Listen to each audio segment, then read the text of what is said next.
Hi, everyone. Robert Rutherford here. We're at episode 31. I have Joe Riley in here from DPR Construction, and he's been in the industry. He's got a lot of passion for the industry. He's been in for 40 plus years. Yes. Like that. Okay. So, hi, Joe. How you doing today? Hey, doing well, Robert. Thanks for having me. Thanks for coming in. I really appreciate it. Yeah, you bet. Talking to you before these cameras went on, you just have like major passion for this industry, and it's really a good thing. It's too bad that Right. you couldn't mentor some of these younger guys I have. that are in I the have. industry.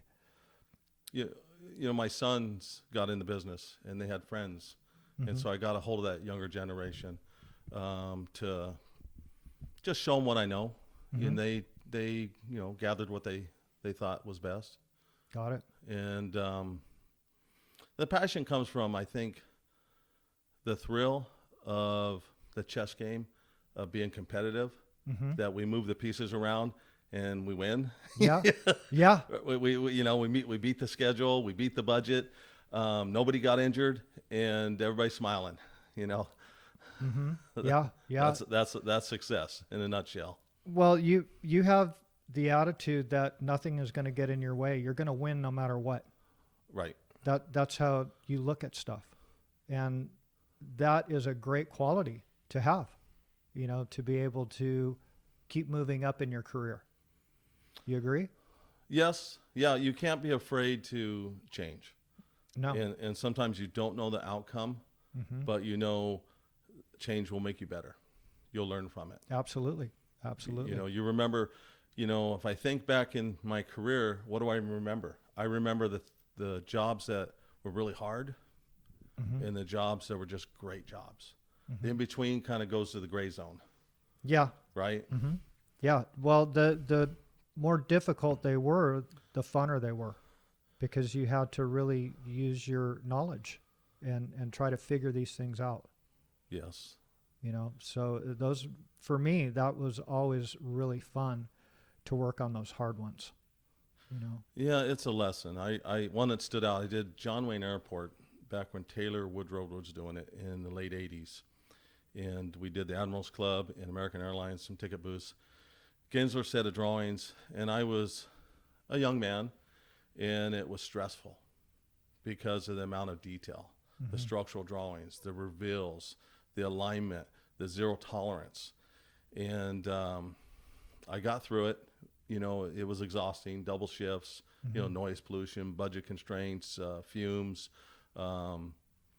And I thought when I was in it, what advantage is it being this kind of environment and just feel like you're getting, dragged through it? Mm-hmm. Well, it's walking away when you see it. I went to the next project, and they weren't ready for me. And they're like, "Wow, what are you so excited about?" I'm like, "I'm gonna do this now." Yeah. I'm gonna do Sure. it right now. Yeah. Yeah. And so, that's a lesson in life. The gold from gain character in a tough situation is you tough it through. And when you go to another project, you've gained that discipline, you've Mhm. gained that patience, you've gained that just all the individual characteristics it takes to, collaborate, Mhm. work with larger teams, the crews around you. And it's still true today. Absolutely. Yeah. So, Now it's a little different. They want more information than what we had to deal with in the past. right. It's gotten 25 years ago, if I laid out a project, there was maybe 20 pages. Mm-hmm. Nowadays, I get projects and there's 1,500 pages, multiple addendums. Wow. It's a data overload. Yes. And so, I tell the young guys coming in, if you can control the data, you'll win. Yeah, that's what it comes down to. Right. Yeah. Yeah. Before it was, 20 pages. You still end up with the same thing when it's all said and done, right? Well, the difference was we'd lay the building out and the architect would come out. He'd walk the building with us. We'd have a meeting on site. He'd sign the drawings and date it. We move forward. Got it. There wasn't all this regulation, red tape, review. Sure. You know, Sure. and I know they're trying to be smart.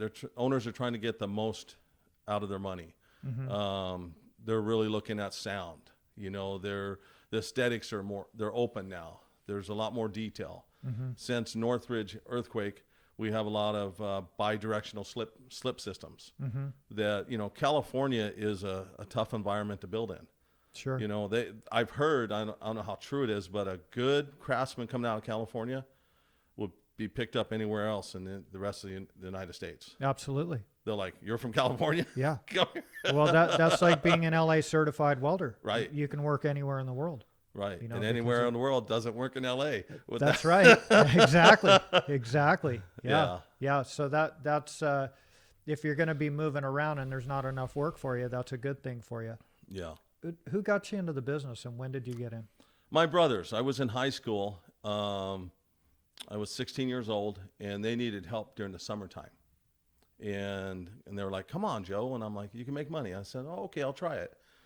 And I went out there and I did it for a couple summers, and you know, it was okay. It was good money. I was athletic. I liked it.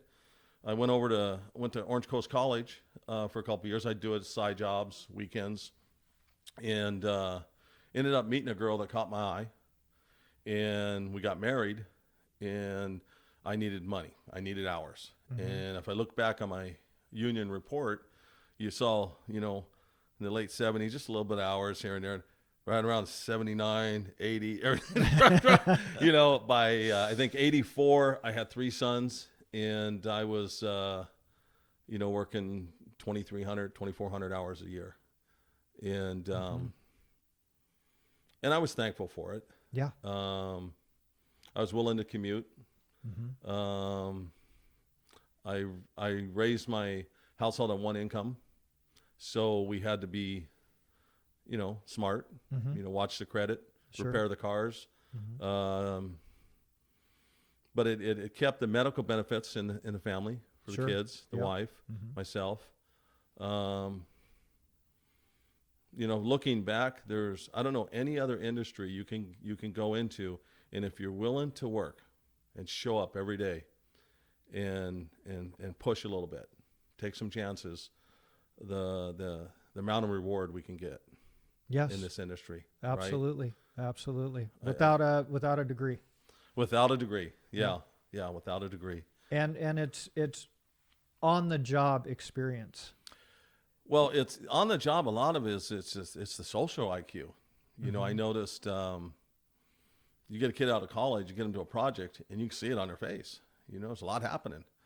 And you know, I was at Legoland. I did it years ago, and we were doing 27 of the 28 buildings. I think KHS&S did the castle, and Bernard Brothers was the GC, and I'm managing, I don't know, 8 foremans, all the buildings, change orders, and I've got the phone's ringing in the trailer. My Nextel's going off. Another phone, a superintendent standing there giving me his business. I need guys, this and that. And I got a couple guys I'm trying to line out and do something. So the guy kind of yells at me, and he gets it done. I said, are we done? He goes, yeah. He leaves. I turn to the guys, and the guy goes, how can you do that? And I go, what? The guy was just yelling at you. Oh, it's a process. You just you forget, right? You get too busy. You get too busy. Yeah, exactly. So were your brothers in commercial construction, or were they both? The eldest brother, Mike, is 10 years older. He started in 68 and he did remodels, taping and hanging locally. Then he went into piecework, union residential, and then commercial. And my brother Bill, who is 6 years older than I am, is kind of a legend in the industry. You know, he's a big man. He's 6'5", you know, about 235. He could hang 2 sheets at a time then. He can move 2 sheets at a time, but he could hang 8-foot ceilings from the ground. That's amazing. Right? Yeah. Where I could do a 7-foot soffit in the kitchen, but not 8 feet. Yeah. So he had a nickname. They called him Banker Bill. And back then they were building so many homes, you could, you know, if I did so many, say I did 3 homes and it was worth say $500, let's say Bill would do 7, and he'd only turn in 3 this week, and he'd catch the other 4, and he'd be on another job. He'd bank because he would drive. Back then, they didn't have routers, they didn't have screw guns, and we used wooden hickory handles with an axe head. We call them plums, and they came in 17, 19, 21, and 24 ounce. He drove a 24 ounce. Jesus. Right, which your tempo goes off when you're working with someone like that, because he goes set, sink, and I'm over there going set, sink. Oh, Damn. but it's commercial. I loved commercial because the mental challenge, and I still love that today. That you can look at a project, understand it before anybody usually, and understand where the pinch points are, and successfully, set it up for the cost and the execution, and it works. That's I'm finding out not everybody can do that. Well, you have the experience, so I mean, and you ran jobs, Right. So you had that type of mind where you didn't have tunnel vision, right? You were looking ahead of. You're always looking ahead to a lot of guys in the industry think, well, I can't wait to run work. I can't wait to be the superintendent and not really do anything. They don't realize what it takes. Right. They're not there yet. Exactly. Because the misconception is when you get in this business, you're like, well, I can't wait to get to a certain point and it's going to be easier. No. It's a lie. It just gets harder. It's an and illusion. Harder. It's an illusion, right? It is. It's just harder. Yeah. And so, it's there's some great guys out there still. Absolutely. I see them all the time. They're all super hardworking guys. Yes. You got to have grit to be in this industry and get up every day and either freeze your ass off or be sweating to death. And the conditions are getting a little bit better, but it's still very difficult. Super noisy, dusty, dirty, and you're working your butt off to make that money. Nobody's giving it to you. No, no mama boys No. in this industry. Not at all. Not at all. They don't last. No. And in fact, well, I mean, they're giving shade, they're giving water, they can wash their hands. A lot of things they're doing now they didn't do 20, 30 years ago. No. Right? No. Safety's been a big turn in the industry. Huge. It's slowed production down. Well, yeah. I know safety for me in the late 70s, turn of the 80s was I was unsafe if I slowed down. That's when I was at risk, right? So you just go. And nowadays, DPR just won an award. It's been about a year and a half. No one's got injured. Is that right? They have about 6 full-time safety. Well, everybody's a safety representative. Sure. From the craft to the superintendent, the project managers, but there are specific safety guys. And it's just continually talking about it. And everybody learning a lesson from what we shouldn't do to being prepared for what's possible.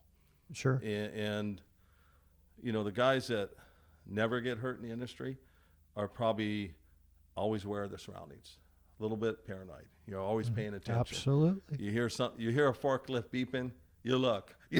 That's right. Yeah. Right. If there's plywood laying on the floor, don't walk on it. No. Unless you put it there. Well, it's the embassy suite, the 10-story right off the 55 freeway. I worked on that for, I think Kennedy was out there, and it was probably in 85. And we were on the roof doing the sheathing, and everybody's walking across the glass atrium on the roof. And they're making fun of me because I'm walking around it.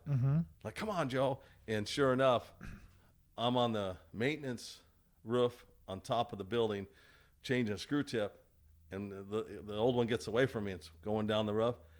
Hits the atrium glass. Boom. Oh my God. I'm like, see? Yeah, exactly. No, but those are just being aware of your surroundings, like Right. you said. Yeah, it's super important in the working in the field. It really is. Yes. So you were trained as a piece worker? I was originally, yes, my brothers. Got it. And it was back then in the 70s, you were considered a kind of a wussy if you worked commercial. You could make so much more piece working. Mm-hmm. You could go to town on a project, on a building, and get paid for it. Sure. We can make a lot more money. Yeah. And that kind of 7, 8 years forward, early 80s, it's shifted. Mm-hmm. Right? Even today Union Residential is paying the same prices that I got in the late 70s. Is that right? Yeah, the wages haven't changed. Wow. It just went to the melting pot. Got it. Got it. And so. But they taught you how to be efficient. Super efficient. We didn't miss a move. Mm-hmm. Every move counts. Every move. Let's say we're hanging ceilings, and we've got a pitched roof in the bedroom, and there's a vent in the angle cut. We'd go over there and we'd measure, and we knew the off, we knew the low point, we knew up to the duct and over. We went back to the stack with 6 numbers in our head. All of a sudden we pencil line 12 off, the low's 22, up 6.5 to the duct plus 4.5, the endo to the duct plus 10.5, and you cut everything right there. You didn't keep going back and forth. And so it was all about, and you would think that quality would suffer, but I've seen in the industry, for some reason, the guys that get a lot done don't look like they're working really hard. Exactly. But at the end of the day, they've got up more than everybody. Yep. I don't know if you ever heard a guy named Jack Omer. No. He came from National Drywall. They did combo work with Sierra Lath. He's retired. He's been retired about 10 years. Probably one of the best guys I've ever seen in the industry. Didn't say much, ex-military, did 4 years in military, had 3 sons, came out of Corona, and will put up more footage than everybody every day. It's all about consistency, right? Yeah. Right? Yeah. Yeah. And he didn't look like he was working hard. No. What it is, he never did anything twice. He cut it, install it. Cut it, install it. There was no playing with it, no, right? Yeah. Yeah.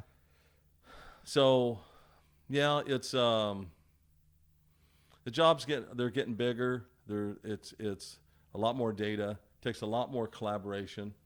The rivet models now are coordinating everybody, and we always have that pinch point between a job starts and the structure, the mechanical, the plumbing, the electrical, the cable trays, the walls, to that sign-off date. And we got to go because of the schedule. And we're getting better at it, but not 100%. We're getting close. And it's gonna break out here in the next few years, I think. And then what's going to happen? We're going to have the ability to be super efficient. Everything can be pre-cut. Everything can be panelized. There won't be any rough material going out in the field and cutting it up. Certain situations there might be, but that's becoming less and less. Right? Yeah. In my day, we'd order, a bunch of material and we cut it up. Sure. With saws they don't use anymore. Yeah. Yeah. Right. Yeah. The big gas powered ones, right? Right. Yeah. Blades vibrating away there. Yeah. And I think I know DPR is pushing technology, and how do we modify current designs to be smarter when it comes to installation and fabrication. And so they're getting in early, and that's going to pay off dividends big time. Absolutely. Right. Yeah. You have to invest. Sure. And so you talk about training guys. When you train someone and you invest in them, it comes back 3-4-fold. But you have to give up that time to get them there. Yes. Right? Yeah. And so some of the complaints I've heard from guys in the field, they go to train an apprentice and their superintendent takes them to another job. So he didn't get any benefit. He knows where the guy was, even though he wasn't complete, and gets pulled. What they did in decades past is you were an apprentice, you stayed with that guy. You finished your apprenticeship program. You learned everything you needed to learn. Right. Instead of hopping around or just doing a certain task, you know. Mm-hmm. You stuff all the safing in the head wall conditions for 3 years. Right. Well, yeah, you're a journeyman. You You're know? journeyman. Yeah. You don't know anything. But the other thing is too is by the more guys you work with, the more tricks you're going to learn. Yes. Yes. So to bounce from one journeyman to another, like 3 journeymen in 1 week, may fog them a little bit. Right. But if you work with a lot of guys, you're learning something a little bit different the way that they do it. Yeah. Well, you can learn with your eyes. Mm-hmm. You can learn with instructions. You can learn by doing. Mm-hmm. And some of us do a little of all. Sure. It's I just know guys in the past that are not around anymore. When I talk about, Joe White was over at Clint Casson. That guy was He's stellar. still there. Is he still Yeah, there? he's still in the field. Right. There's a guy Buster that could bust out lathing and tie it. You would think there was a machine. Yeah. Yeah, Just yeah. spinning and cutting. Mm-hmm. Right. But they were old school. Right. Yeah. If you need a chalk, you have to go get like a die pack from the plaster area, and you put them. And when it got on, you, it wouldn't come off. Right. Yeah. Yeah. Well, they could improvise too. Right. And really know how to use the materials or what they had to work with, where they wanted to get it done.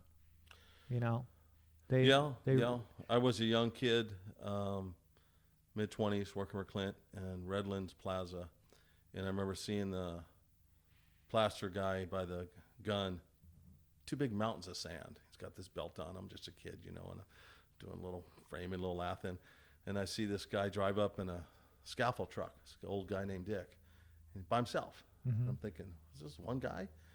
And at the end of the day, the scaffolding's leveled, perfect, truck's empty, and the guy looked like he was like 55, 60 years old. Is that right? It's just the technique.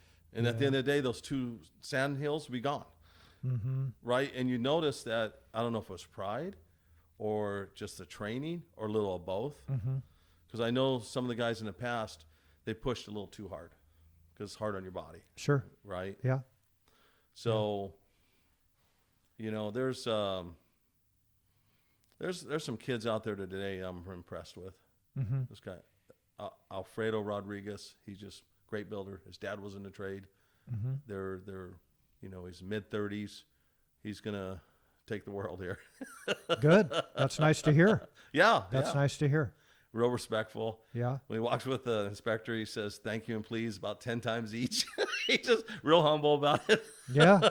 Good for him. Right? That's good. Yeah. You want to keep him. Yes. You definitely want to keep him. Did he start as an apprentice for you guys? No, he worked with my brother Bill for a few years, Mm-hmm. and then he's been at DPR for probably 5 years now. Mm-hmm. Him and a couple of his brothers. Got it. It's just sometimes when you see that generational craft, and they're willing to work, they get a leg up early, Mm-hmm. and they get a really well-rounded background on carpentry. Yeah. Right. Mm-hmm. And it's not for everybody. No. I know that. No, it isn't. It's a tough. Nobody gives you anything. You're working for every penny.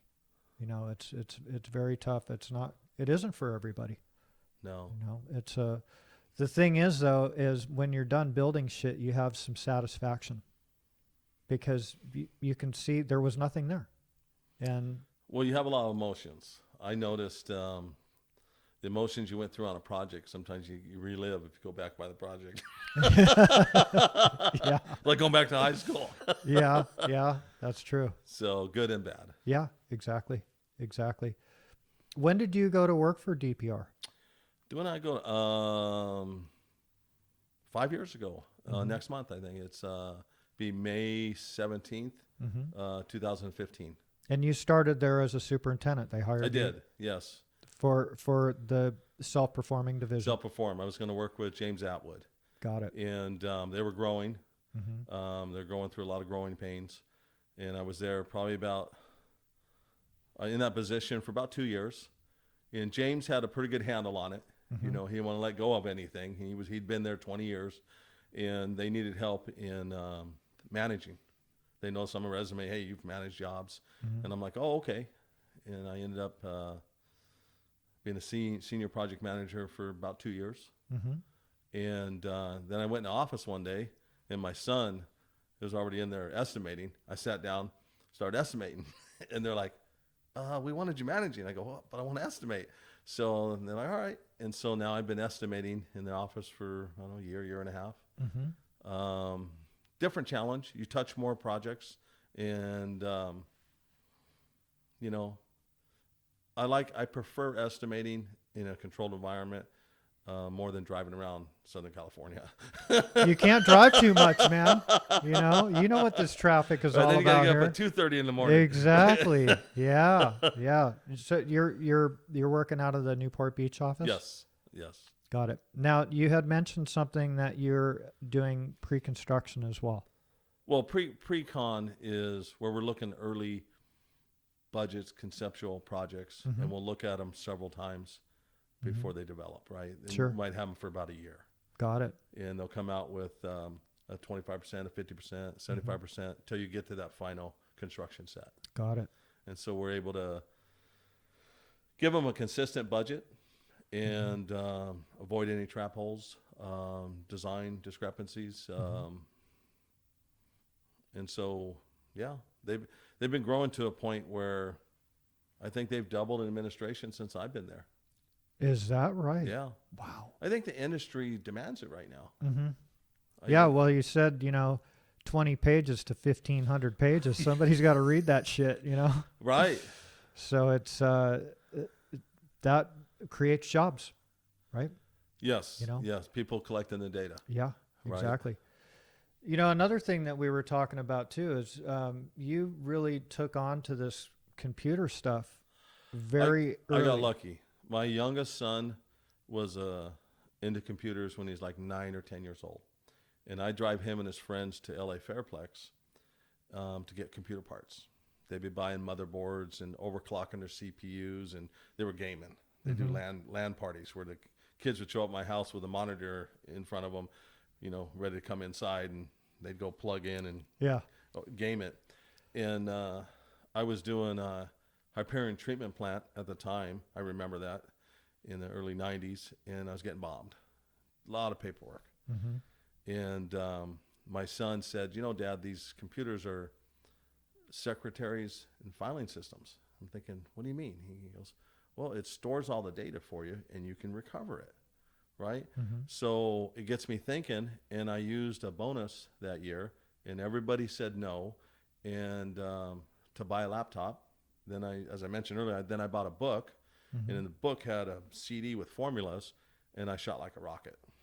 Back in 94, 95, coming out of Lotus, and first thing I learned to do was in Excel, I could duplicate any document, make it interactive in about 10 minutes. You got an RFI, you got a daily report, you got EWA, what do you got? Material, and I would start tracking jobs. And I got good at tracking jobs because people would mislead me. I'd be making 27% on a job, and they're like, oh, we're barely making it here. I go, what are you talking about? Call the supplier. I know what the material is. I tracked all the daily reports, and then they get quiet, right? And I wanted to be an estimator. And back then when I thought I was proficient enough, they were only looking for senior estimators. And so, you just got to keep pushing. Nobody wanted me to be an estimator because they knew I could build buildings. Mm-hmm. Right? You were valuable. Yeah, they were like, Joe, you're at top pay. You can build these buildings. Yeah. We'd rather have a college kid teach him. Mm-hmm. And I go, well, I can go through all the scope and understand. And I kept pushing, and it came. It just took. I left that company, went to another company, and they were all excited. I pre-cut a 10-story building. They're like, where'd you come from? And I said, hey, I got an interview with another company. I'm gonna be an estimator. And they go, well, we're not looking for one. I go, I understand. I'm leaving. And they're like, and they took me into the office rather than lose me. That's kind of how I forced the situation. Not. It's only because I wanted to, right? Sure. I was done. You get a little burnout sometimes if you do it after a couple of you need a different challenge. Absolutely. And Well, you wanted the easy way. Well, yeah. Um, yeah, and it's a ride. It pushes you to the limit, Yeah. right? But the thing is, you you were in your 40s when the computers came out. When you got I was 35, 35. Got it. So right? Because I'm 60 now, so yeah. And back in '94, I would have been 34. you were interested in the computer thing, obviously, before you Well, got one. yeah. That's what. Yeah, I saw what it could do, Mm-hmm. and I thought I need to get organized at work. And so I got a little Toshiba. I did some research, and they supported 35% of the industry. They could take the most dust, the G-Shock, the heat. It was really durable. Yeah, yeah. 12-inch. And then I got a Canon BubbleJet 80, which was a portable printer that can run off an inverter. And you put an adapter in there, and it becomes a scanner. So I'm running around job sites in the mid-90s. No one else got a laptop in the building. No. I'm plugged into a scissor lift, scanning invoices and dropping them into my files, right? Wow. Wow. So Yeah. it was funny. I was my first job. I thought, okay, I'm going to show off here. Back then, you plugged in the computer to the phone jack, and it would dial in. Yeah. And so I duplicated the time cards, and I'm sending time in on a big job for my first time. I'm thinking, man, it's going to come through on the other side all clean. Sure enough, PM calls me. We're not paying you to learn and play on your computer. You need to send it in like everybody else. So I printed them out, put them in a fax machine. There you go. And then, and a year later, all of a sudden they saw the difference. And I ended up going to another company just for challenges. Good for you. So I think not everybody wants to force change because it hurts a little bit, Absolutely. right? Yeah. And someone who would change their career, pick up something they don't know, willing to dive into the details, they're constantly learning, constantly absorbing. Yeah. They're critical thinkers, right? Sure. Sure. At that time, I didn't understand. I don't think I understood the payoff. I didn't know at that time. I was just trying to solve a little problem I had Sure. on some of the bigger jobs. Yeah. Right. Yeah, And then yeah. all of a sudden it made me someone who knew how to build and run a laptop, which now I could be an estimator. I Yeah. could be a manager. I could be owner of a company. Yeah. Right. Yeah. Exactly. Exactly. Well, you had an open mind. And Yeah. Well, it's controlling the data. Right. Yeah. But there's that whole world was brand new to construction. We're a caveman society. And We're the last frontier, aren't we? it, yeah, and here it is, and it's super relevant in our industry now. Yeah. And you had mentioned also too that you're working with a lot of younger guys that Yeah. they came out of the womb being computer savvy. Yeah. That was part of their gig, but you can keep up with those guys. Well, to some degree, they're fast on the keyboard. Yeah. But individually analyzing scope with the past experience does help, right? I get through scope faster, Absolutely. right? Yeah. But I'm seeing my grandson who's 16 months old, almost knows how to work an iPhone. Right. Yeah. He barely learned to walk. Yeah. Yeah. It's amazing. Right. It really is. And when I was a kid, biggest game we had was maybe a pinball machine in a donut shop. There was nothing out there. Exactly. You went and played basketball. You rode your bike. You Yeah. just went Yeah. to the boys club, Foreman material Early, yeah. Yeah. because of your competitive spirit. Uh, That had to have helped you, well, I think if you're a high producer, if you need the money, if you're there every day, right? I Sure. wouldn't miss a day. I wouldn't say no to overtime. I needed the money, right? I'm raising Yeah. a family. Sure. And I always thought if I could run work, I get to control some guy in the crew I don't want on the crew. I can now send him to another job. And if there's overtime, I get it. And things slow down, I'm on the short list. Sure. But back then for the $1 or $2 they gave you, it wasn't really worth it. Not at all. Right? No. Right? It's And nowadays, I think it's $3 or $4. It's still not worth it no, for the no, amount of pressure on you. the amount of responsibility, Absolutely. right? Yeah, that's a lot. That's a lot of responsibility. You know, because if the thing goes sideways, the first thing they do is point the finger at the foreman. Well, I thought they looked at the bid. They Well, looked at that's what the estimator. foreman does.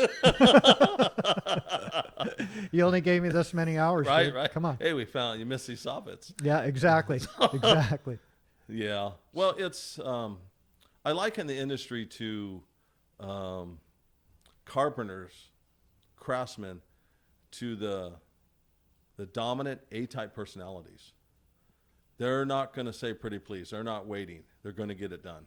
Mm-hmm. They're not really going to get offended. It's going to roll off their back. Mm-hmm. They're there for one reason, to get it done. Yeah. The rest goes to the wayside. Mm-hmm. And that's what it takes. Absolutely. Because you go into an environment, there's noise, there's someone's shouting, someone's misleading you. So, you're trying to get space. The parking's tough. You got to walk to the building, whatever. It just keeps building up. Sure. And, and so I think nowadays we're better at controlling the data, although there's more data. And I see more support. I'm seeing these projects with, superintendents that are seasoned with an assistant superintendent. I'm seeing the trailers with multiple project engineers, a manager, a PX, a safety guy. And so I think with adding that support, we're seeing those lower injuries. Mm-hmm. We're seeing meeting tighter schedules, right? Mm-hmm. And I think what pushes the schedule out is just everybody, since the last stall in the market back in 2006, 2008, a lot of companies went through it, but money was tight. Sure. And so what happened was the architects were transferring responsibilities to the contractor. The Mm-hmm. contractor was giving it to the sub. The sub was giving it to the guys, so everybody was filling it. And I think, we're starting jobs now with partial design, Mm-hmm. but we know where we're going to end up, and we're starting early to get the owners in earlier. Mm-hmm. And it takes a lot more attention to do that. The old days, the design would be done, and then we'd start. Exactly. Well, nobody wanted to take the responsibility of something going sideways, so design build or design assist is Right. huge, right? Right. That you guys, would you say that 85% of the projects are done that way? More or less? I'd say more. I'd say 65, 70. Yeah. Mhm. Yeah. Yeah. Um, And the advantage for you guys is you're controlling a lot of, the drywall and framing is a massive scope of work on these projects. And you guys are in control of that. concrete, Mhm. metal stud framing, drywall, Yeah. ceiling systems, doors and hardware. We're about 4,000 strong Wow. in DPR. They really take pride in self-performing. And I remember as a young apprentice, generals used to self-perform. Yes. They had their own laborers. They had, then everybody went to a broker where they just, I collect the money and pass it out, I guess. Sure. And check Yeah. your schedule values.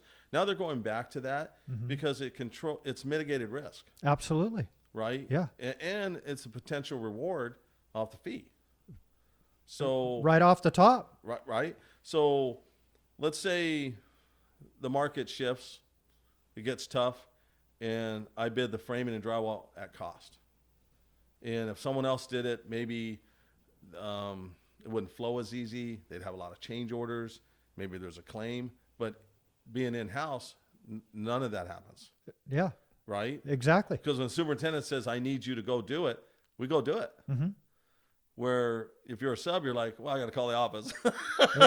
Exactly. That's a benefit for The for that project. company for Right. sure. And the other thing is too is you're not doing that work for free, but when you have a sub in there, he's got his markup, right? True. You Yeah. guys still have a markup in it, obviously, but it's just a different game, and you're in control of your own schedule. Right. It's a beautiful thing. It's got to be. DPR is probably the best at holding to a schedule. They really Mm-hmm. are. They'll spend money to make that schedule. Mm-hmm. It's a high priority, Sure. right? It's just like safety, just like quality. But you don't. The 5 years I've been here, they make schedules, Mm-hmm. and the owners know that. Mm-hmm. So they're on the list. They're on the list. They're on the short list. Yeah. Yeah. It's a good place to be. Yeah. But it didn't happen overnight. No. You know, it took a long No. time, and they've hired some great talent. You know, They continue to do so. Yeah. yeah. You know, Yeah. getting real quality guys that, and a huge spectrum. So they're getting young people in there, right? Mhm. But they're getting guys like you in there as well, and you're learning from the young guys, and Right. and the young guys are learning from you of how it really does have to get put together in the field. Well, Yeah. I think the biggest difference I see at DPR that a lot of the other companies don't have is it's an open collaboration, and the leadership leads by example. Mm-hmm. And so, I always knew if everybody's genuine and we're all pulling together, we'd be the A team. But we know in most organizations, you're dealing with human beings Mm-hmm. that misstep, or they want the recognition, or it's personal pride, Mm-hmm. and they've got the rules, level platform, everybody has a voice, let the information win. If something goes wrong, there's a process you can go to correct it, which a lot of companies don't have. Mm-hmm. You just grin and bear it. It's a corporate hierarchy, and the guy's been there, 15 years, and Mm-hmm. that's the way it is. Got it. Got it. Yeah. Yeah. Well, that's a natural process that's happened for a long time. Seniority, right?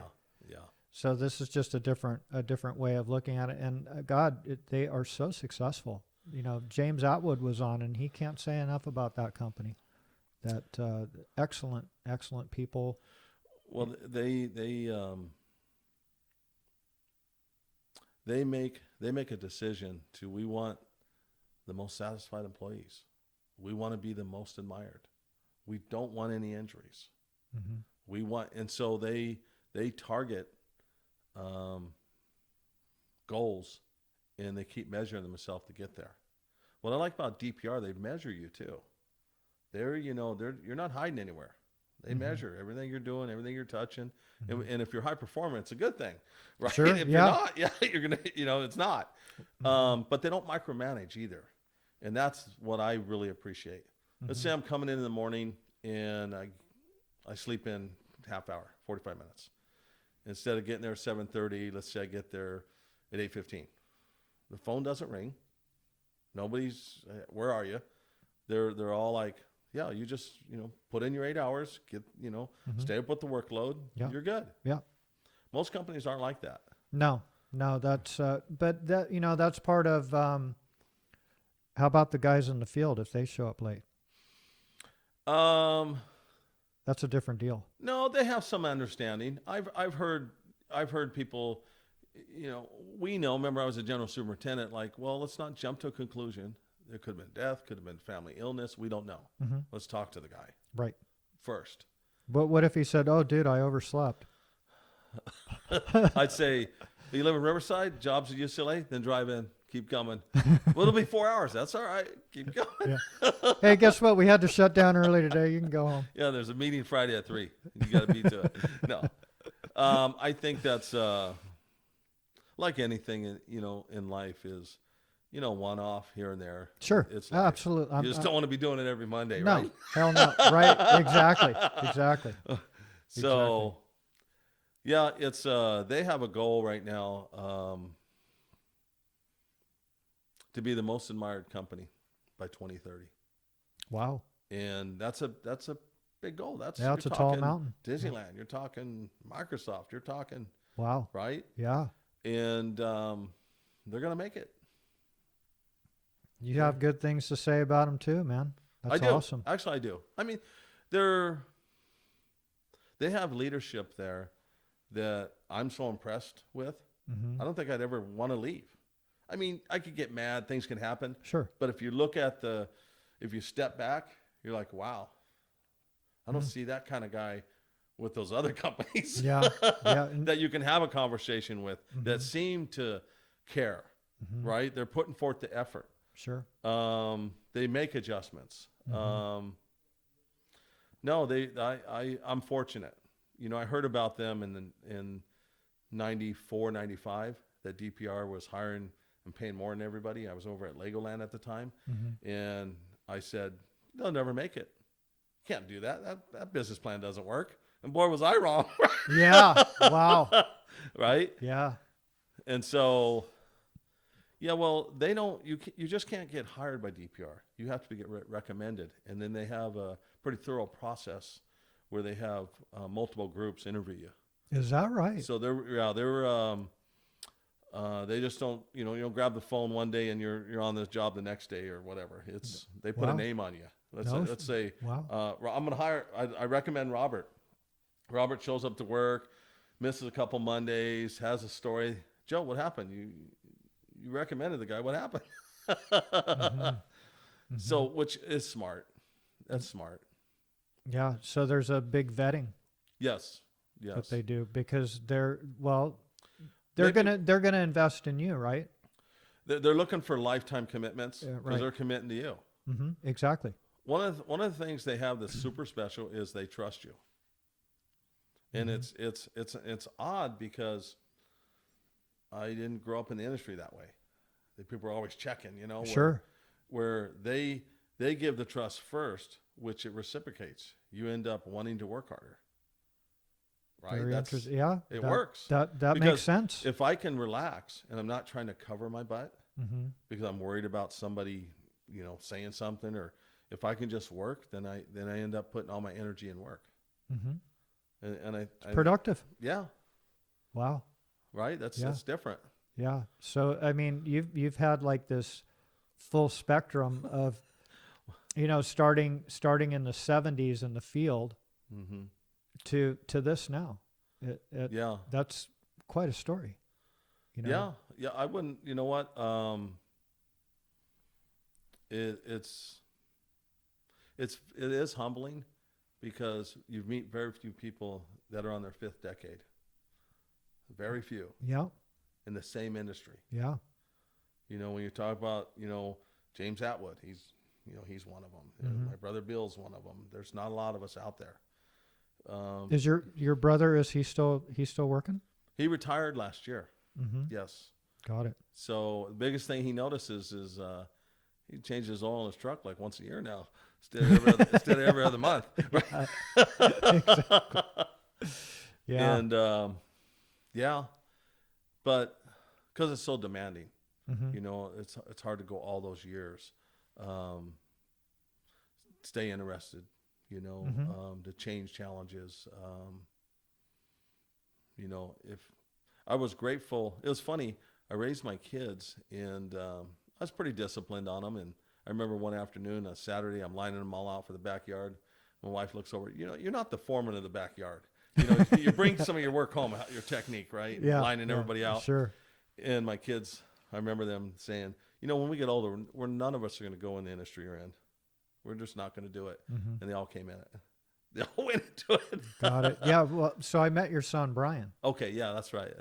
And that's kind of how, we made this happen to get you in here.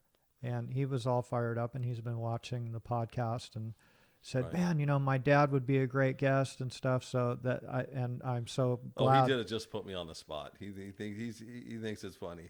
Yeah. I know Brian. Yeah. Yeah. How long has he been in the industry? 20 years. Is that right? He's a journeyman. No, beyond that, he's pre-con estimating now. Been doing it for 3 years. He ran worked for my company for 9 years, 10 years. What's special is he got in early. He was at Legoland. He was 16. He went out there in the summertime, earned enough money, $10 an hour to buy a used car. And then we jacked it up, went through it. And then he was an apprentice at Walt Disney Concert Hall with Martin Brothers. Got it. Right. So that was in 2000. And he was willing to look at the software. He was building buildings, and I gave him access to on-center software, and you can pre-cut buildings with it. And he did a couple buildings that worked out really well, and we needed support in estimating a few years back while I was a manager, and he kind of raised, hey, I can do it. I've been using on-center. I just got to synchronize the database. And he went in there and got pummeled for a year or so because it's hard. It's Sure. a lot coming at you. Sure. And now I'd put him against anybody, you know, and you look at him, you figure he's got maybe 10, 15 years and not 20, right? Yeah. Well, having the field experience for guys and then going into the office, I couldn't imagine going into this industry without working in the field. Well, they're typically, they have a slight urgency to them. They can't help it. Mm-hmm. The hardest, I think the challenge is being able to relax behind the desk. It takes about 6 months Mm-hmm. because you're usually, you know, running around a project. Well, for you, that's tough. But I'm saying for somebody that didn't work in the field, Oh yeah, I don't know how they do it. I don't know that how would you, be so difficult. Well, that's where Revit comes into play, right? So everybody can, you know, it's making you more efficient, but it makes them understand it three-dimensionally, well, it's or helps them. you know, good people will always surface, and typically all they need is exposure. Mm-hmm. That's what I've seen over the years. Mhm. If someone wants to do well, they're going to get there. Sure. They're going to focus. They're Yeah. going to talk to somebody. They're going to try something new. They're going to, right? Absolutely. And so, They're going to ask a lot of questions, yeah. you know, and I know guys that are very successful that are in this industry that never worked in the field. Yeah. And they were always thinking outside the box. Hey, can we try this? Can we do it this way?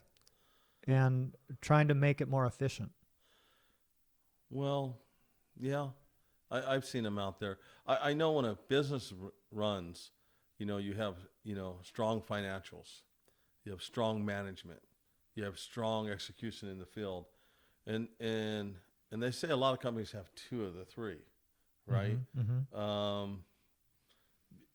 And it shores up the other ones. You know, you'll go to some comp. You know, I remember Caston when they were younger. They didn't do a lot of change orders. They didn't do a lot of paperwork. They just kicked butt, and got out of there. Sure. That's what they did well, execution. Yeah. And Clinton had the money, Mm-hmm. right? Yeah. And so then you go to another company, and you know maybe they're a little slow in execution, but boy, they document everything, Mm-hmm. right? And they're going after all the change orders. Well, that's maybe because they were low bidder, you know. Yeah, So it can happen. yeah, and that's where that Clint was you know, he was in the time of the handshake, Right. right? You know, even if he lost his ass, he got it done, and he did a good job because he wanted them to call him back again. You know, in the early 80s, because he started business, I think, in the 60s, Mm-hmm. and he invested in a lot of scaffolding and property out there in San Bernardino. Yeah. And there was a point in the 80s, I think he could have just rented out scaffolding and done fine. Mm-hmm. Yeah, it was that he had that big of a footprint.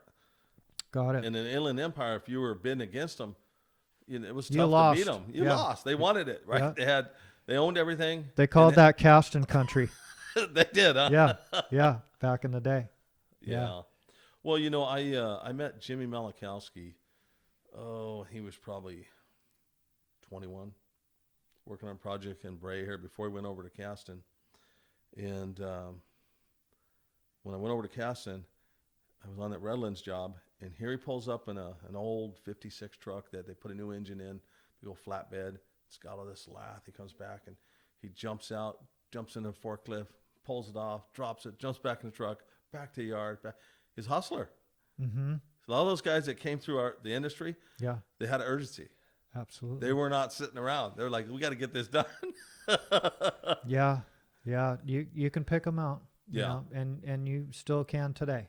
You know, you can find those apprentices. You can look at those apprentices, see which ones are gonna move up the ladder. You know, Yeah. they're not everywhere, but there are some out there. And even back when I was working in the field, you could pick them out right away. Well, I think of a couple current ones. they have a little edge to them. Mm-hmm. They're a little bit cocky, and Yeah. that's not a bad thing. You have to have that. You have to have that. Yeah. Yeah. You gotta have a little more than you need because it beats you down to normal, Mm-hmm. right? Mhm. Because if you don't, it beats you down past it. You're tired. You're Exactly. worn out. You don't Yep. want to come back. Yep. Yep. And so it's the confidence Exactly. because, like you said, all the pressure. Yeah, and the thing is, though, too, is the journeymen and the foremen recognize it, and they want to help you. They want to teach you. It gives them some gratitude as well. It did me when I had apprentices Sure. that were hustling for me. It made me feel good to watch these guys excel. Well, I noticed when I was running bigger projects that the guys I really liked were the guys that didn't chit chat a lot. Mm-hmm. Because when you run in a building, you have a lot going on, Yeah. and you don't need someone talking. So Sure. if someone was helping on layout, it'd be the kid that would just sharpen the pencils, have the chalk ready, and do everything I wanted him to do and wouldn't talk. Mm-hmm. Right? He could listen, and and that I think it's because we were so busy. Mm-hmm. We wanted somebody that would just listen. Mm-hmm. Right? I remember in the old days, people would say, "What's wrong with Joe?" And nothing wrong. I just have 10 things I got to do. Mm-hmm. I don't have time. Right. Yeah. Hey, at 9:30 we'll talk when we have coffee. Yeah. You know? Yeah. So it's Raymond, when I was working for Raymond, they had their hangers doing all 12-foot stand up, like on core work. And the reason why they did that was because they didn't like the guys talking. And you got your 20 up. You couldn't point the finger at this other guy and say, well, he was in the shitter for, 20 times that day or whatever the excuse was. They knew their 20 sheets had to get put up. And they did that on purpose. They made them stand up 12 foot by themselves. Yeah. Well, I went down to 10.6, because a lot of times you get above the ceiling and you don't have all the cutouts. Yeah. And an average deck's 15, so the halves work. Mm-hmm. But I'd spread guys out so there was nowhere to hide. Mm-hmm. That's your area. Mm-hmm. Yep. There's nobody. The next guy's 30 feet away. Exactly. Right? Next guy, and then you get away from you own what you have at the end of the day. That's the bottom line. Nowadays we talk about production, we talk about expectations, we know what we bid an aggregate on a job. Just that conversation we know helps accountability. There's an old joke in the industry. If you go walk a job and you ask, hey, Robert, how many sheets you get up today? And if you say, well, I don't know. And I'd say, well, the fast guys always know, Yeah. Yeah. He's got 37, right? Exactly. The guy with 8, I don't really know. Mm-hmm. Exactly. Yeah. And those were tricks that were taught to really any foreman. You never, when the superintendent asks you what you got done, you never go, No, you have an answer. Exactly. You want an answer. Exactly. But you know what changed is you used to be able to call companies and get a hold of people. Then they had a machine. And now they have a machine just for the superintendent to take the calls. Yeah. And so unless they know you, it's probably hard to get into commercial work with a lot of guys right now, I would think, unless you know people. It's kind of been like that in the union. They vet these guys hardcore now. So when they have like this, forget the term that they use, but if a guy off the street goes to the carpenters union and says, I want to be a carpenter, they go, great. We need guys. And what they do is they put them in this kind of drill of skill block drill. Yeah. Carrying plywood and, making them hustle, to see what they could do in 8 hours. And some guys would only make it 6. And then at 8 hours, they'd say, so what do you think? Oh, this isn't for me, whatever it is. So instead of like before, you would kind of have to get sponsored, but you would be in the field. You would go to a job site. Right. And nowadays they post a sign. No walk-ons. Yep. So now we have a labor shortage, and we're all, the industry is always looking for people, especially in this good economy that we're in right now. So they vet them, at the union hall or at the training facilities to see what they're made of. Yeah, it's yeah, because you think about it. If you're an outsider, you're thinking, what? Drive how many hours a week? Get up at what time? They don't even tell you that. I tell them right off the gate. Yeah. Yeah. What do you drive? Is it reliable? Sure. You got to get up at 3:15. Yeah. It's but I also tell them after a couple of years, you'll be making really good money, Yeah. right? Mm-hmm. Yeah. And the package right now, I think, is $65. It's $130,000 a year. Yes. A guy's getting after 4 years in apprenticeship. That's a pretty good package. That is a great package. And it's going to go up $2 more in July 1st. Yeah. Well, they always stay ahead of the curve as far as the wage, so that you can make a middle class living, be comfortable, Yeah. Well, it's 130,000. It's funny to me, the amount of money to live keeps growing. It does. 10 years ago it was 75,000. Now well, the benefits are tied to that. So hey, dude, they printed trillions of frickin' dollars. they did. You know what's going to offset that? They're going to inflation. They're going to take the 23 trillion and inflation hits, and now they only owe 12 trillion. So that's all it's worth. Oh, that's how it's working. Got it. Yeah, you forgot about that. I was huh? wondering about that. Yeah, so they just save 50 cents on the dollar. Sure. That's pretty good. Yeah, but if you have money or don't have money, you're in trouble either way, right? Exactly. So I think the pinch point in the future will be I'm amazed that they push off inflation. It's commodities because it's something none of us can really save. It's fuel, it's food, it's heat, it's stuff you can't store up. Sure. You have to keep buying. Exactly. So, but then keep average price of house in Orange County is what, 800,000? Yeah. I mean, it's wow. That's a That's joke. something. It's it's a piece of dirt, man. They're basically a scraper. Yeah, I remember in '78 they were like 54,000. I'm like, you're out of your mind. Yeah. Yeah. So yeah. Right. Back then, yeah, you were saying the same thing, but Right. it's a little out of control now. As far as Well, they'll help you out. They'll go with pricing. like a 50-year loan, kind of lower the payment. Sure. Why not? I'd like cars, you want to go 7 years, 8 years? What is this? Yeah, exactly. No, exactly. 3. Yeah. Yeah. So, yeah, it's the carpenters. I liked what they did when they went all under one house. Finishers, plasters, lathers, carpenters, roofers, about 24 trades. Some of the other units didn't like it, but I thought it was smart because they were the only union growing in the last 10 years, where the other ones were shrinking. And I was working for Clint in the 80s when the carpenter seized the lathers files. I don't know if you remember when that happened. The carpenter went in there and seized them. And Clint Casson was pro lathers, but not carpenters, right? So I'm on a job site, and I'm like, redheaded stepchild with all these lathers. Yeah. And so I came up with a saying I thought was really funny, but not everybody else thought it was funny. Because at that time, remember, they took your vacation pay to help offset the negative funded pension. So I would tell them, when it comes to vacation pay, it's not a laughing matter, right? and these guys would be like, what?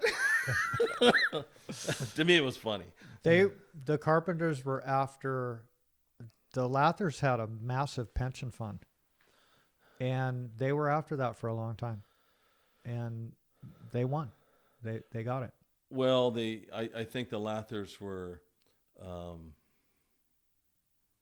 they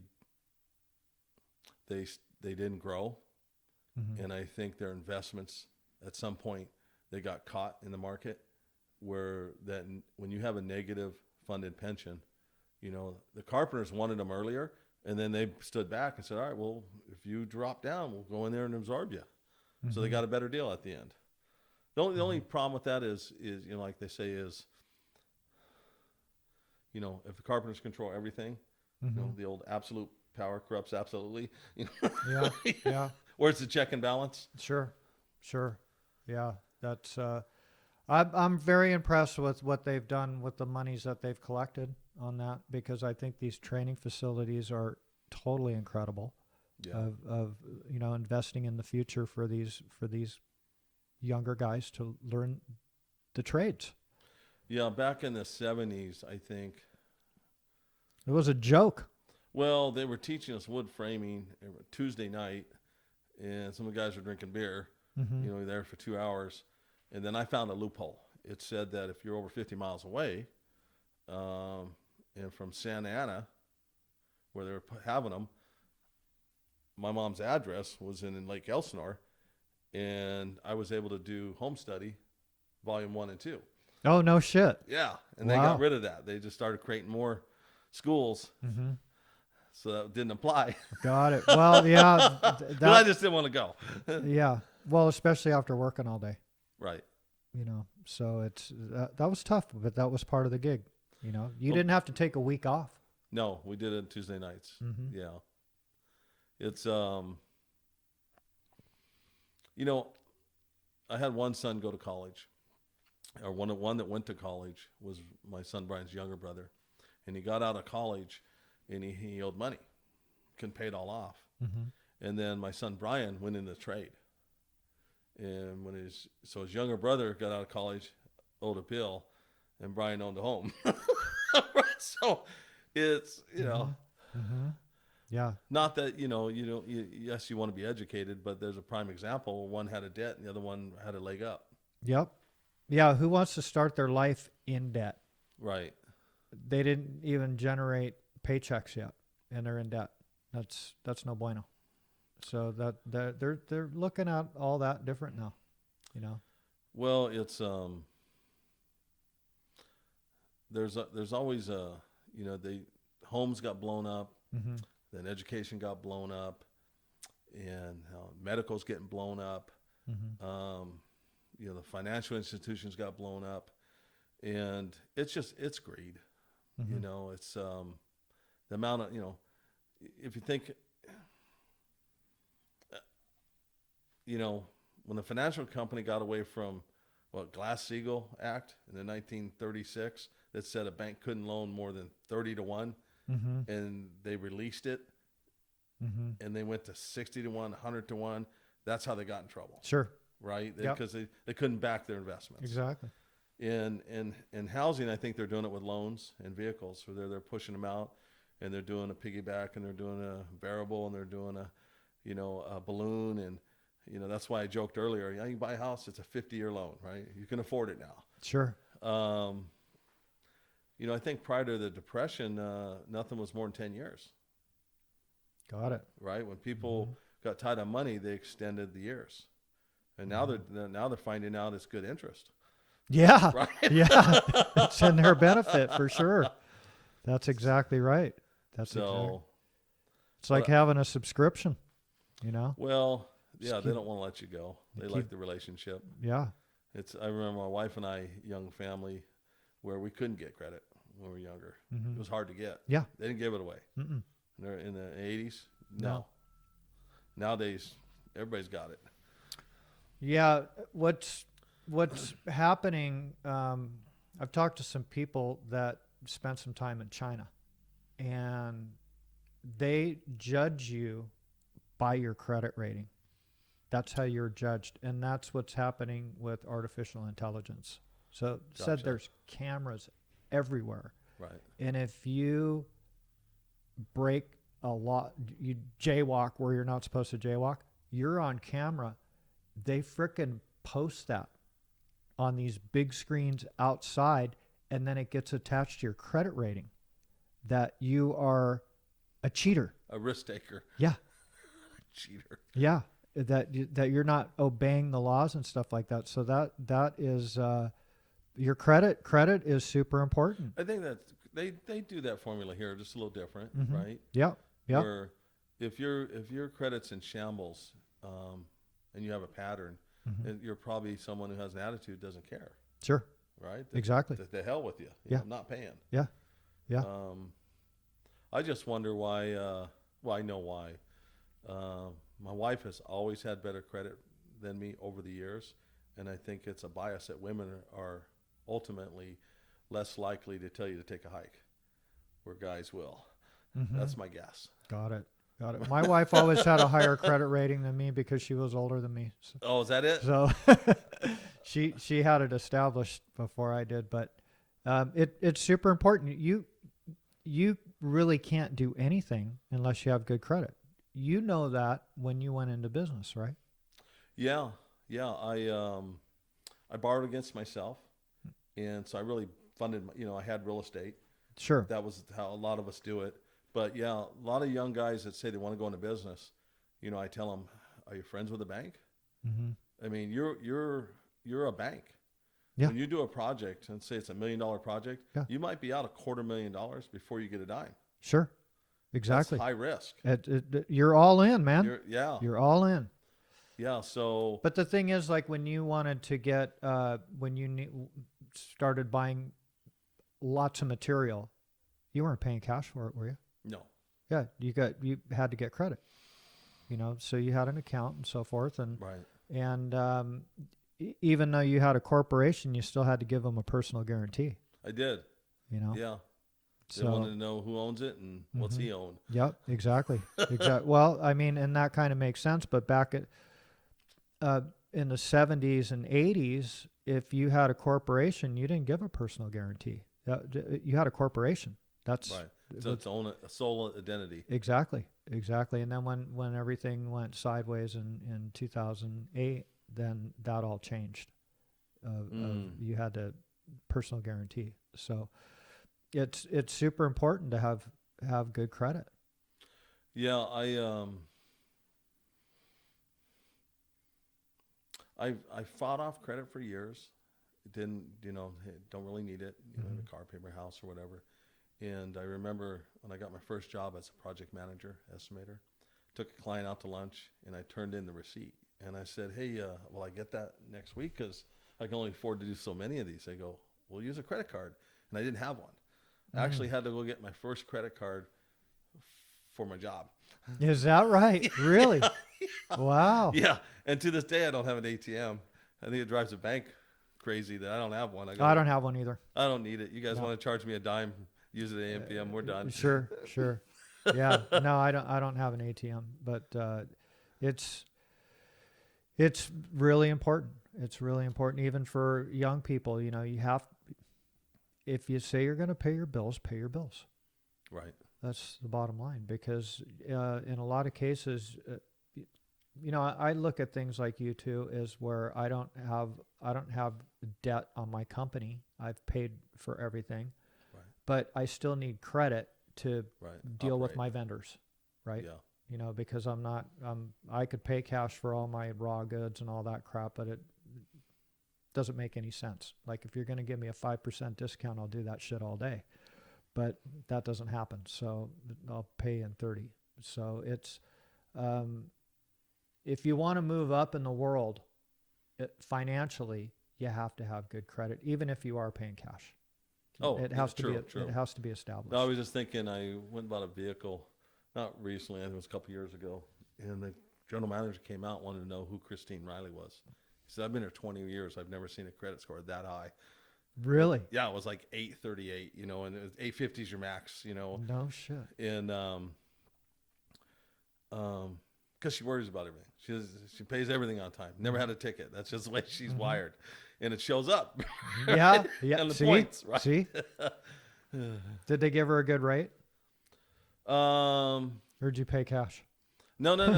No, we got a good. I think we're 1.9%.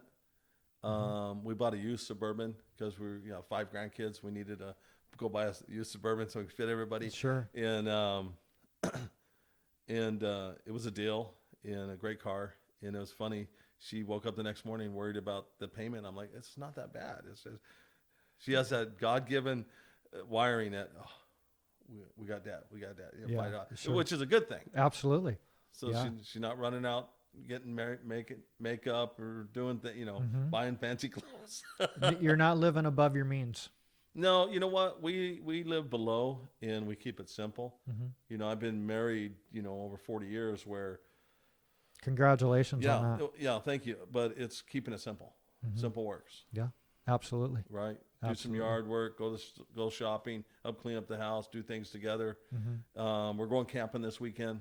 Got it. Right. So if you Yeah. do everything together, you get to the point you like it. It's Mhm. easy. Absolutely. Yeah, you got a good team member there. Yeah. Well, You're a team. well, I just think that, get through the first 10 years. Yeah, exactly. Exactly. So do you have any plans on retiring? Yes, Got I it. do. How I'm- much longer do you got? How much longer? It's funny you ask. I have like 64 months. Is that right? I'm Wow. real specific. Wow. Wow. So I'm going to land the plane. Mhm. My primary home will be paid for. I won't have any debt. I won't get a penalty. I'll get the medical insurance. Everything will work. Mhm. Now, you plan for that day. Now, if it's a little before, a little after, you make that decision when you get there. Sure. But my goal was to I don't want to take a penalty Mhm. and I don't want to pay the high insurance bills. And so if you retire before 65, you start paying, Mhm. is what happens. Mm. And you start taking a ding. Mhm. So I think You've paid enough into it. I have. You don't need to get Yeah, dinged. but if I live into my 90s, I'll make so much more than I paid in. I ran the numbers. Mhm. Got it. Got it. Yeah. Yeah. Yeah. Right? Sure. Well, statistically, they say people live healthier longer if they work longer, That's true. right? Mhm. I think I'm an oddity on that, where I have plenty of other things to do. Mhm. I work on my motorhome, my boat, around the house. I'm always doing stuff. Mhm. So it's not like I'm going to couch it, Sure. right? Yeah. Um, That's a good thing. yeah. And I haven't really been able to travel a lot, Mhm. having a young family over the years, not really being able to afford it. And when I could afford it and I had my business going, I couldn't be gone too long. So it's going to be different to be able to say, we take off somewhere and there's no date I have to come back. Sure. That's different, right? Yeah. So a month, 2 months, 6 months, it's all okay. Good for you. Right? Good for you. That sounds like an awesome plan. Yeah. Sounds like a really, really good plan. And it sounds like you've had a really great career. Yeah, I have no complaints. I actually, it's treated me better than I deserve. And like I tell young kids or that come in the trade or PEs, you just have to show up every day Mm-hmm. and learn everything you can. Mm-hmm. And then as time goes by and you absorb that knowledge, you become more valuable. Exactly. And right, and then you're always working, Mm-hmm. and then you have options. Yep. And at our age now, I think it's a matter of, what's my button? Disrespect. I don't like disrespect. I just don't like it. I don't work well with it. I'll settle it early, or I'll just get quiet. It's not something I enjoy. Mm-hmm. Um, I don't think anybody does. People get shot over that shit, dude. that's true, right? Yeah, You know? McCoy's. Yeah. Yeah. You know, No, but respect isn't a right. Respect is earned. true. Just Right? just like trust. Exactly. Trust is earned, not given away. That's right. And some people think that it is a right, but really the only thing you have is respect, right? And people can tell that really Well- quickly. Well, they say we all have a reputation, and it precedes us. Mm-hmm. And you want to be a man of your word. Mm-hmm. We all do. Sure. And you think about the people that I really trust, are people that are genuine and they're good for their word.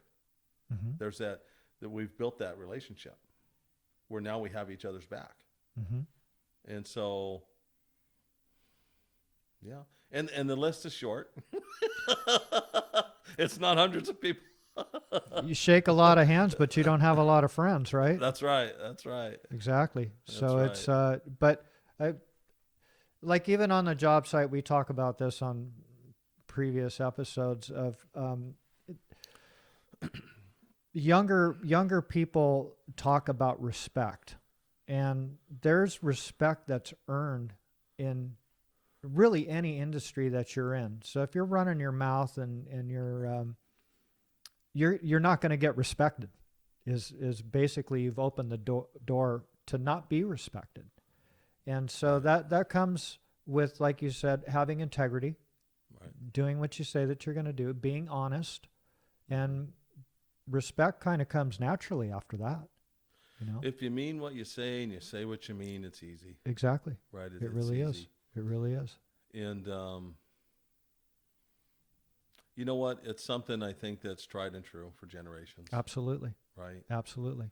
You know, people that run into my three sons, well, they'll at some point they'll ask me, "Your kids are pretty honest."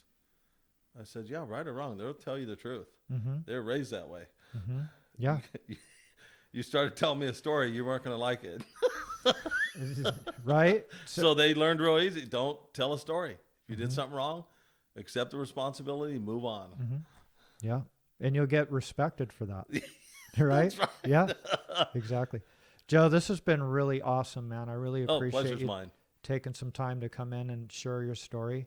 Um, People are watching these things. My views are going up. And again, Brian, thank you for running into me at that meeting and getting your dad in here. So I really appreciate that very much. Yeah, you might want to, get Brian in here and just see Absolutely. the other side of it. Yeah. Yes.